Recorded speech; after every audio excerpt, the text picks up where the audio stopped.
Hey everyone, so as I said, I'm going to be talking about the process of moving away from home to be with your significant other. I know a lot of people when they get married, they're not always like at home with their parents, they're at college, or, roommates and whatnot, but I'm still at home with my mom and my stepdad and my sisters and brother. I know there's a lot of us, but I'm still here and I'm moving away for the first time. I still have a few months until I leave, but the process has already started, although I guess I didn't think I'd really have to do much until, say, maybe June or July. So I thought I would start talking about, how to go through everything. And I know it's still pretty early in the process, but there are still things that you have to get done that you have to start thinking about. I actually wrote down stuff last night when I was in class. So one of the biggest things you have to deal with, whether or not you live at home or if you're, outside of the house at school or in an apartment with friends, you have to tell your family. And I know I talked about this in a video before, but it's a little bit different when you're like, I'm moving. It's a lot of times when you're in a military relationship and you are moving in together, it's, you're getting married or you are married. So it can be a really big thing.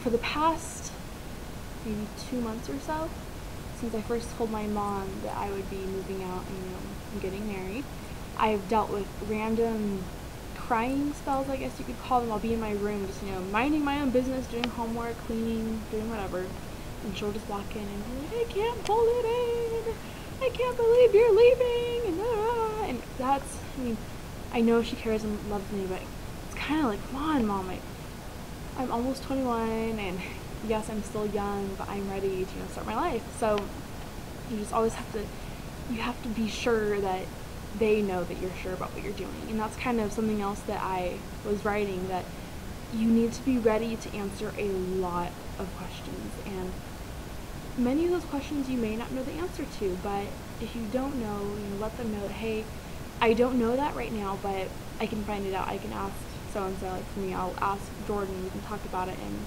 Jordan can let me know the answer and how it's going to work. I think another important thing is for you to fully know what's going on. It's better for you to understand how it's going to be once you move, and if you haven't found a place where you're going to be living, then start looking into that. Even if it's too far in advance or if you don't know where you're going, get familiar with how military housing works. Do you want to live on base? Depending on which base you're going to be at, it could be really hard to live on base, or really, just if there's more people, the more difficult it is. Or start looking at places off base that can work out for you, and find out the BAH of the area that you're going to be in if you know where you're going to be. And oftentimes your husband or wife or whoever you're with will take care of this stuff, mostly from what I've been told and from what I've been going through with Jordan. But it's also good for you to be able to take charge and to kind of have an idea of what's going on. Something else that I think is really important, I think it's so important to start once you even talk about getting married, is to know how your finances are going to work, because this is something that is huge when you do move. I'm still living at home, obviously, and I'm not moving for a few more months, but Jordan and I are already having to talk about, our financial issues. What is he going to be paying for? What am I going to be paying for? What exactly are we taking on that my parents help me out with right now? Phone plans, insurance, well, obviously not really insurance, but getting off if you have insurance now, getting off the insurance you have now, transitioning over. And I just lost my thought. Not car payments, car insurance, gas, food bills, all that stuff. Yes, you will get your money for the military and all of that, but you don't want to rely on just that. So it's important to communicate and make sure you guys know who's paying for what, or how much you're paying for certain things, how much they're going to pay for certain things. Because my parents, I'm so blessed. They've been paying for my phone for like ever.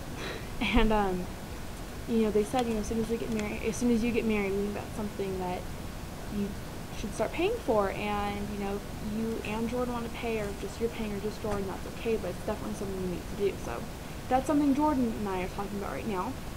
we're in the process of talking about getting our own plan that, we're not connected to our parents anymore.